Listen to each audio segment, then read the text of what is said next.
کوشش کی ہے اور وہ ریلیف جو ہے 0 سے 500 یونٹ کنزیوم کرنے والے جو لوگ ہیں بجلی کے بلوں میں سے 14 روپے پر یونٹ بجلی کے ریٹ کو کم کیا جائے گا. تو احتساب کے حوالے سے، سیاست کے حوالے سے، آئین کی حدود کے حوالے سے یہ بڑا اہم ہفتہ تھا اور اس ہفتے کے تمام موضوعات کو ہم ڈسکس کریں گے. And will discuss today's latest topic as well. Shahid Khaqan Abbas sahab ہمارے ساتھ موجود ہیں، former prime minister of Pakistan ہے، عوام پاکستان پارٹی کے کنوینر ہیں. Thank you very much Shahid Khaqan Abbas sahab, آپ نے جوائن کیا. یہ پہلے تو نواز شریف صاحب کی ری انٹری پہ بات کر لیتے نا، اس کو بڑی دیر کر دی، مہربان آتے آتے بولیں یا دیر آئے درست آئے بولیں؟ دیکھیں، دیر یہ مہربان کی بات نہیں ہے. سیاستدان کی اپنی مرضی ہوتی ہے جب وہ منظر عام پہ آئے. میاں صاحب جس جماعت کے صدر ہیں وہ وفاق میں بھی اقتدار میں ہے اور صوبے میں بھی اقتدار میں ہے اور بلوچستان میں بھی حصہ ہے اقتدار میں. تو یہ ان کی مرضی ہے، جب آئیں بات کریں. لیکن اتنے عرصے کا چپ ان کے لیے، ان کی پارٹی کے لیے بڑا ڈینجرس نہیں ثابت ہوا؟ فیصلہ ہے. ڈینجرس کیا ہے؟ جماعت جو اقتدار میں ہو اس کو تو اقتدار کے کام کرنے پڑتے ہیں. کبھی کبھی اقتدار بھاری پڑ جاتا ہے. اقتدار ہمیشہ بھاری ہوتا ہے، لیکن آپ کو کام وہاں پہ کرنا ہے، آپ کو ڈیلیور کرنا ہے، آپ کو ملک کے مسائل حل کرنے ہیں. اس کے علاوہ کسی بات سے مسئلہ لیکن آپ نے آبزرو کیا، آج وہ مریم نواز صاحبہ کے سامنے بیٹھے ہوئے تھے اور انہوں نے وہاں اناؤنسمنٹ کی ہے کہ 14 روپے فی یونٹ 500 یونٹ استعمال کرنے والوں سے نیچے تک کے ان کی بل کے اندر کمی ہوگی اگست اور سپٹمبر میں. اس کے بعد prime minister of Pakistan Shahbaz Sharif sahab کا بیان آیا کہ میں بالکل سپورٹ کرتا ہوں، آئی اپریشیٹ. یعنی prime minister of Pakistan did not know about this.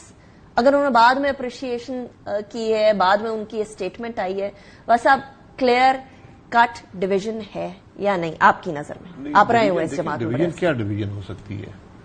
Mian Nawaz Sharif us party کے صدر ہیں، ڈیوائڈ کیا ہوگا اس کے اندر؟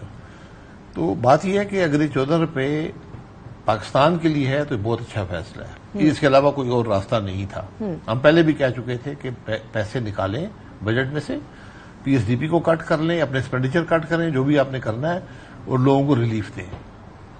تو یہ ریلیف مل جائے گا جو لوگ وہاں پر ہیں، تو یہ اچھا فیصلہ ہے.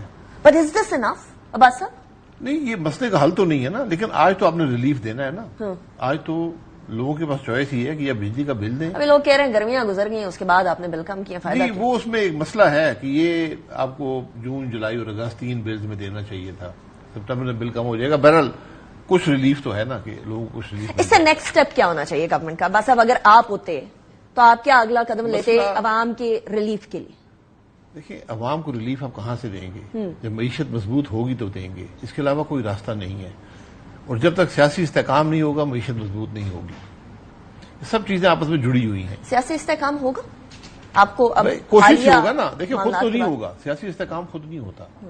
میں 1.5 سال سے کہہ رہا ہوں کہ ایک ہی راستہ ہے آپ کے پاس کہ ٹیبل پر بیٹھیں. اس کے علاوہ کوئی راستہ نہیں ہے. جتنی جلدی بیٹھیں گے آپ کو حل مل جائے گا. ٹیبل پہ بیٹھنے کو سیاسی جماعتوں کے ساتھ پی ٹی آئی تیار نہیں تھی، لیکن اب ذرا تبدیلی آئی ہے. میں آپ کو بیرسٹر گوہر صاحب کی ایک سٹیٹمنٹ سناتی ہوں. چلائیں جی. محمود خان اچکزئی صاحب کے حوالے سے انہوں نے کہا ہے بات چیت کرنے کے لیے ہم نے کمیٹی بنائی ہے. جہاں تک حکومت کے ساتھ ہمارے ڈائلاگ کا تعلق ہے، ہم نے محمود خان اچکزئی صاحب کو اترائز کیا ہے. اس کی مرضی ہے وہ کب اس کے ساتھ ڈائلاگ کرنا چاہتے ہیں. میں یہ سمجھتا ہوں ڈائلاگ ہونے چاہیے، دروازے کھلے ہوں، کھڑکیاں کھلی ہو، ہوا چلتی رہے، روشنی آتی رہے، حالات بہتر ہو جاتے ہیں. دوریاں ختم ہونے چاہیے، آگے کی طرف بڑھنا چاہیے. اچھا، یہ سٹیٹمنٹ بڑی پازیٹیو ہے ویسے عباس صاحب، لیکن اس سے پہلے دروازے بھی بند تھے، کھڑکیاں بھی بند تھیں، روشن دان بھی بند تھے.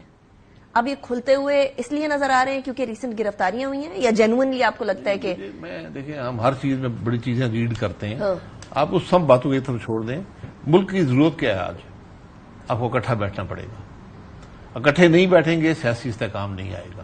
سیاسی استحکام نہیں آئے گا معیشت نہیں ٹھیک ہوگی. معیشت ٹھیک نہیں ہوگی، عوام کو ریلیف نہیں ملے گی. یہ ریلیف کی جو ہم بات کرتے ہیں آج، تو عوام کو ریلیف یہ ہے کہ ان کا بوجھ کم ڈالیں. ان پہ بوجھ عوام پہ پڑنا ہی پڑنا ہے. جس حکومت کے پاس اپنے اخراجات پورے کرنے کے پیسے نہ ہوں، وہ قرضہ لے کر گزارا کرے، تو وہ کہاں سے ریلیف دے گی؟ اگر اخراجات پورے کرنے کے پیسے نہیں ہیں تو آپ کو پی ایس ڈی پی بڑھانے کی کیا ضرورت ہے؟ میں یہی کہہ رہا تھا، آپ کو پرتعیش قسم کے جو میں یہی کہہ رہا تھا، اپنے خرچے کو کم کرتے، حکومت کو کم کرتے، اس کی تعداد، حکومت کے حجم کو کم کرتے. وہ نہیں ہوا. کوئی بھی ریفارم نہیں ہوا. اس بجٹ کے اندر کوئی ریفارم نہیں ہے. تو ایک ہی طریقہ ہے کہ تھوڑے ادھر سے پیسے نکال کر عوام کو کچھ ریلیف دے دیں. یہ ایک عارضی میجر ہے. لیکن یہ بھی یاد رکھیں کہ وہ ریلیف بھی 22 روپے سود پہ آئے گا. یہ جو آپ پیسہ دیں گے بجلی میں یہ آپ کو 22 روپے پہ قرضہ لے کر دینا پڑے گا. رائٹ. اچھا بس اب ذرا دوسری طرف آتے ہیں, جنرل فیض کی گرفتاری کی طرف آتے ہیں. کسی زمانے میں بڑے پاورفل شخصیت تھے. مجھے یاد ہے گجرانوالا کے جلسے کے اندر میاں صاحب نے بڑا تنقید کا نشانہ بھی بنایا تھا کہ سیاست کے اندر مداخلت نہ کی جائے. 7 مئی کو DGSPR کی ایک پریس بریفنگ تھی, انہوں نے کہا تھا ہمارے ادارے کے اندر خود احتسابی ہوتی رہتی ہے, دیر سے ہو جلدی ہو لیکن ہوتی رہتی ہے. سو اب اس کا سیاست کے اوپر کوئی افیکٹ, کوئی امپیکٹ ایسا دیکھتے ہیں جو کہ آنے والے وقتوں کے اندر کچھ امیدیں بندھی ہوئی تھی سرٹن سیاسی جماعتوں کی, وہ اب ٹوٹیں گی؟ نہیں ڈفرنس. یہ ہم کچھ زیادہ ان معاملات میں الجھ جاتے ہیں اور بدقسمتی ہے کہ دوسرے کی مشکل پر خوشی منانا شروع کر دیتے ہیں. یہ کوئی راستہ نہیں ہے. اوکے. الزام لگ گیا ان پہ, فوج کا اپنا نظام ہے, انہوں نے الزام لگا دیا. اب کورٹ مارشل ہوگا, انہوں نے جواب دینا ہے. اگر وہ سیٹسفائی کر سکیں کہ یہ الزامات غلط ہیں تو وہ بری ہو جائیں گے, ورنہ ان کو سزا ہو جائے گی. فوج کے نظام میں بہت تیزی سے یہ کام ہوتا ہے. ہمارے جیسے میں ابھی ایک کورٹ کیس سے بری ہوا ہوں تو 50 مہینے کے بعد 50 مہینے لگے ہیں, اور پابند سلاسل رہنے کے بعد. جی, اور اس میں کوئی بھی الزام نہیں لگ سکا 50 مہینے میں. تو فوج کا نظام تھوڑا بہتر ہے, وہ سمری ٹرائلز ہوتی ہیں, وہ بہت جلدی فیصلہ بھی کر دیتے ہیں. تو یہ فوج کا معاملہ ہے اور ان کا معاملہ ہے. اگر انہوں نے قانون توڑا ہے تو ان کی جواب دہی ہونی چاہیے. یہ چوائس نہیں ہوتی کہ آپ کسی کو پروسیکیوٹ کریں یا نہ کریں. لیکن جو اصل لفظ ہے وہ پروسیکیوشن ہے. جب اس میں پروسیکیوشن کا پہلو نظر آنا شروع ہو جائے, اگر آ جائے, پھر خرابی پیدا ہوتی ہے. ہم نے اپنے ملک میں بہت سے سیاستدانوں کو خاص طور پر پچھلے 6 سال میں جیل میں ڈالا ہے, اور آپ ان سب کے معاملات دیکھ لیں, وہ صرف پرسیکیوشن ہی پرسیکیوشن ہے. پروسیکیوشن کسی کی آپ نہیں کر سکے. میں آتی ہوں خان صاحب, جب ابھی جیل میں ہیں تو وہاں بھی بات کریں گے, لیکن یہاں تو معاملہ کچھ اور ہے. وہ سیاستدانوں والی بات کچھ اور تھی. لیکن آپ کو یاد ہوگا عباس صاحب, فیض آباد دھرنے کے حوالے سے ایک کچھ رپورٹ آئی تھی. وہ رپورٹ کے اندر آپ نے بڑے واضح طور پر کہا تھا میں ذمہ داری اٹھاتا ہوں, and I am not going to blame anybody. آپ نے میرے پروگرام میں بھی اس بات کو ریٹریٹ کیا تھا. فیض آباد دھرنا, آپ prime minister, there are lot of things you are privy to. وہاں کوئی ایسا کردار تھا جہاں سیاست کے اندر مداخلت یا سیاست میں کسی طریقے سے کوئی پریشرائز کرنے کے معاملے نظر آئے ہوں آپ کو ان کے حوالے سے؟ دیکھیے, میں نے جو کہا, میں نے یہی نہیں کہا کہ میں دھرنا کرانے کی ذمہ داری لیتا ہوں. میں نے کہا اس دھرنے کے معاملات میں حکومت نے جو کارروائی کی یا نہیں کی اس کا میں ذمہ دار ہوں. جیسے ہینڈل ہوا, جیسے بھی ہوا, وہ ذمہ داری میری بنتی ہے. کہ میری, حالانکہ جو کچھ ہوا اس کی لمبی کہانی ہے. وہ لمبی کہانی سنائی دیں صاحب آج. لمبی کہانی کیا ہے؟ وہ لمبی کہانی ہمارے تو اختیار میں نہیں تھا. کورٹ نے آرڈر کیا کہ پولیس کو کہ آپ اس کو کلیئر کریں اور طاقت کا استعمال نہ کریں. یہ کون سا آرڈر ہے؟ تو پولیس نے کوشش کی تو آگے سے انہوں نے 10 آنسو گیس کے گولے مارے, آگے سے 100 واپس آئے. تو پولیس منتشر ہو گئی, بات ختم ہو گئی. تو اب گزارش یہ ہے کہ کس نے دھرنا کرایا؟ بہت سے معاملات ہیں ملک کے اندر سیاست میں جو مداخلت ہوئی ہے, اس کا ایک ٹروتھ کمیشن بنا دیں. میرے پاس کوئی ایویڈنس نہیں ہے کہ وہ کس نے کرایا یا نہیں کرایا. پرائم منسٹر, آپ کے پاس بہت ساری انٹیلیجنس رپورٹس ہوں گی. میرے پاس کوئی ایسی انٹیلیجنس رپورٹ نہیں آئی. آئی بی ہے اور بہت سارے کوئی رپورٹ نہیں آئی. میں اب یہی آپ کو بتا سکتا ہوں, میں یہ وہاں بھی یہی کہا ہے. انہوں نے ان سے مجھ سے پوچھا نہیں, میں نے پھر بھی کہا, میں کہا میرے پاس کوئی ایسی خبر نہیں آئی تھی کہ فلانے بندے نے دھرنا کرایا ہے. دھرنا ہوا ہے, وہ جماعت بھی ایک پولیٹیکل جماعت ہے, آج بھی موجود ہے. لیکن اب میں کسی پہ الزام لگانے شروع کر دوں کہ اس نے کرایا تھا, اس نے کرایا تھا. پاکستان تو سارا دن دوسرے پہ الزام بھی لگاتا رہتا ہے کہ یہ کر گیا, یہ وہ کر گیا. ہم نے تو الیکشن بھی چوری ہوئے ہیں یہاں پر, ہر قسم حکومتیں چوری ہو گئی ہیں, سینٹ کے الیکشن چوری ہوتے رہتے ہیں. یہ سب کام ہم یہاں پر پاکستان میں ہوتے ہیں, اور آج سے نہیں ہو رہے, یہ اشروں سے ہو رہے ہیں. تو اس کے لیے ایک ٹروتھ کمیشن بنا دیں تاکہ حقیقت ڈاکیومنٹ. ویسے میرے خیال میں یہ ٹروتھ اینڈ ریکنسیلیشن کمیشن والی آپ کی جو سجیشن ہے نا, بڑے عرصہ ہو گیا ابھی تک تو نہیں مانی گئی. بس اب تو پھر یہ سوال, آگے کوئی امید نظر آ رہی ہے؟ یہ سوال بھی مت کریں. آگے کوئی امید نظر آ رہی ہے آپ کو؟ امید پہ ہی قائم ہوں, لیکن پھر یہ سوال کرنے کا فائدہ کوئی نہیں ہے.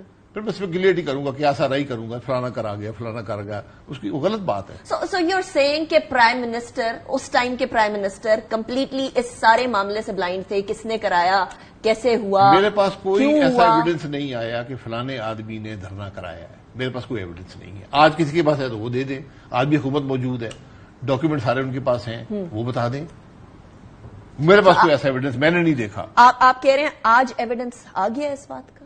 نہیں، اس وقت اگر موجود تھا تو ایویڈنس تو ریکارڈ پہ ہوتا ہے نا. آج آ چکا ہے وہ ریکارڈ دیکھ لیں. اس گورنمنٹ کے سامنے مجھے نہیں پتا، میرے پاس نہیں تھا. اب جو حکومت میں ہے وہ بتا دیں، ان کے پاس ہے تو وہ بتا دیں کس نے کیا دھرنا، اس پہ چارج کر لیں اگر کسی کو کرنا ہے. اچھا، آپ پرسیکیوشن کی بات کر رہے تھے بات صاحب کہ سیاستدانوں کو پرسیکیوٹ کیا جاتا رہا. آج ایک انٹرسٹنگ خبر بھی تھی، وہ آئی جی جیل خانہ جات، سابق آئی جی جیل خانہ جات صاحب کے حوالے سے، بیگ صاحب کے بارے میں کہ ان کو اریسٹ کر لیا. بعد میں پتا چلا کہ وہ چائے پیتے ہوئے اپنی اریسٹ ہونے کی خبر دیکھ رہے تھے. وہ شاید سلیم بیگ صاحب تھے، ان کی بات ہو رہی تھی، ان کی گرفتاری کی، لیکن وہ غلط ہو گئے تھے میرا خیال. ہاں جی، وہ ریٹائر تھے تو وہ اپنے گھر پہ وہ خبر دیکھ رہے تھے. لیکن آپ ان کے انڈر بہت سارے پرائم منسٹرز گرفتار رہے ہیں، جن کے اندر سے آبویسلی ایک آپ بھی تھے. اس ٹائم پر آپ کی نظر میں کہ آپ کہہ رہے ہیں پرسیکیوشن ہوتی رہی بہت سارے سیاستدانوں کی، لیکن کہیں بھی کسی بھی، یہ گورنمنٹ کا سٹینس ہے، میرا یا کسی اور کا سٹینس نہیں ہے، گورنمنٹ کا سٹینس ہے کہ دیکھیں 9 مئی کسی نے نہیں کیا کہ کوئی بھی پرائم منسٹر گرفتار ہوتا رہو، پرسیکیوشن آپ اسے کہہ لیں جو مرضی کہہ لیں، لیکن کسی نے 9 مئی نہیں کیا. تو اس time per P T I کے جوانی ہے، عمران خان صاحب، ان کی گرفتاری بنتی ہے کیونکہ 9 مئی ہوا. آپ اگری کرتے ہیں اس بات سے؟ اگر ایویڈنس ہے تو بالکل گرفتار کریں. آج اس بات کو 1 سال سے اوپر ہو گیا ہے، 15 مہینے ہونے لگے ہیں. اگر آپ کے پاس ایویڈنس ہے تو بالکل کاروائی کرنی چاہیے. تو اسٹے آرڈر ہو جاتا ہے نا. نہیں، اسٹے آرڈر کس بات پہ ہوتا ہے؟ آپ کو چلان مکمل کرنے میں اسٹے آرڈر نہیں ہوتا. تفتیش آپ کریں، تفتیش مکمل کریں، چلان تیار کریں، عدالت میں فائل کریں چارجز. یہ ذمہ داری ہے حکومت کی. ایک ملک میں فوجی تنصیبات پر حملہ ہوتا ہے اور حکومت خاموش بیٹھی رہے، کچھ نہ کرے، تو یہ بات قابل قبول نہیں ہوتی. اگر آپ کے پاس، پھر ہم ہمیشہ قیاس آرائی میں پڑ جاتے ہیں. تو جب آپ قیاس آرائی میں پڑھتے ہیں، الزامات لگانے شروع کر دیتے ہیں اور آپ حکومت میں ہوں، پھر پرسیکیوشن بن جاتی ہے. پھر وہ پروسیکیوشن والا ایلیمنٹ ختم ہو جاتا ہے. وہ کہتے ہیں یہ تو بڑا ظلم ہو رہا ہے. تو کیا مسئلہ کیا ہے؟ 1 سال گزر گیا، ابھی تک معاملات حل نہیں ہو رہے. سپریم کورٹ کے اندر پاکستان تحریک انصاف بھی گئی، اسٹے آرڈر بھی ہوا، اس کے بعد ادھر گورنمنٹ کی ول نہیں ہے ٹو پرسو اٹ، یا پھر حکومت سے پوچھ لیں نا. وہ حکومت جو اس وقت اقتدار میں تھی آج پھر اقتدار میں ہے. نہیں، بیکاز آپ کہہ رہے ہیں نا پرسیکیوشن ہو رہی ہے. جب آپ قیاس آرائی کریں گے بغیر ایویڈنس کے، آپ الزامات لگانے شروع کر دیں گے فلانے نے یہ کام کیا، تو پروسیکیوشن بن جاتی ہے. آپ حکومتیں پروسیکیوٹ کریں، چارجز فائل کریں، ایویڈنس اکٹھا کریں. دنیا ایسی چلتی ہے. انگلستان میں ابھی رائٹس ابھی تک ختم نہیں ہوئے، انہوں نے ہزاروں کو سزا دے دی ہے، پروسیکیوٹ کیا ہے. انہوں نے یہ الزام نہیں لگایا کہ انیکا بی بی نے یہ کام کر دیا غلط، اور کوئی اس میں چارجز نہیں لگایا، بس انیکا بی بی جو ہے نا بڑی غلط ہے، یہ اس نے وہ چارجز دیے، غلط کام کر دیے. بھائی ایسے نہیں ہوتا. آپ پروسیکیوٹ کریں، یہ آپ کی ذمہ داری ہے، آپ اس سے بری ذمہ نہیں ہو سکتے. لیکن وہاں جو پیرامیٹر کے اندر یا پیریفری کے اندر بھی تھا، ان کو بھی اس چکر میں اس مقصد پہ گرفتار کر کے ان کی بیلز کینسل ہو گئی کہ آپ کا ادھر ہونا ہی آپ کا جرم تھا. جی ٹھیک ہے، تو یہاں پر معاملہ ڈفرنٹ ہو جاتا ہے. ایک کم سطح کا جرم ہے. لیکن آپ پتھر ماریں گے تو ایک بڑا جرم ہے، آپ توڑ پھوڑ کریں گے، آگ لگائیں گے، اس سے بڑا جرم ہے. آپ کسی کو زخمی کر دیں گے، اس سے بڑا جرم ہے. اگر آپ اس جگہ پہ موجود ہوں گے بغیر وجہ کے، وہ بھی ایک جرم بن جاتا ہے. اگر آپ جی ایچ کیو کے گیٹ پہ گئے ہیں، کس مقصد کے لیے گئے تھے؟ تو پروسیکیوٹ کریں. آپ کے پاس ایویڈنس ہے، آپ کے پاس ریکارڈنگز ہیں، آپ کے لوگ اریسٹ ہوئے ہیں وہاں پر، لیکن پتہ نہیں، مجھے تو کسی کی پروسیکیوشن نظر نہیں آئی آج تک، کسی کو سزا ملی ہو اس معاملے میں. اچھا صاحب، اس ٹائم پر آپ کو گورنمنٹ اسپیشلی کنسیڈرنگ کہ اکنامک سچویشنز کافی زیادہ ڈائر ہیں، اگر ہم یہ صحیح نہیں کرتے تو پھر ہم کسی بھی طریقے سے اس صورتحال سے نہیں نکل سکیں گے. ایسی صورتحال میں انٹرنیٹ کے اوپر پابندی لگ جاتی ہے. وہ فری لانسرز جو کام کر رہے ہوتے ہیں، انٹرنیٹ سپیڈ سلو ہونے کی وجہ سے مسئلے میں پڑ جاتے ہیں. ایک ایسی ویب سائٹ جو کہ فری لانسرز کو روزگار فراہم کر رہی ہے، جو کہ ہم نہیں فراہم کر سک رہے، وہ سلو ڈاؤن ہو جاتی ہے. کیا ہمارا سسٹم اسی بیسس پہ چلتا رہے گا کہ بند کرو بند کرو؟ 21ویں صدی ہے. ایک ہوتی ہے فریڈم اسپیچ. فریڈم اسپیچ ہم سے لے لی. اب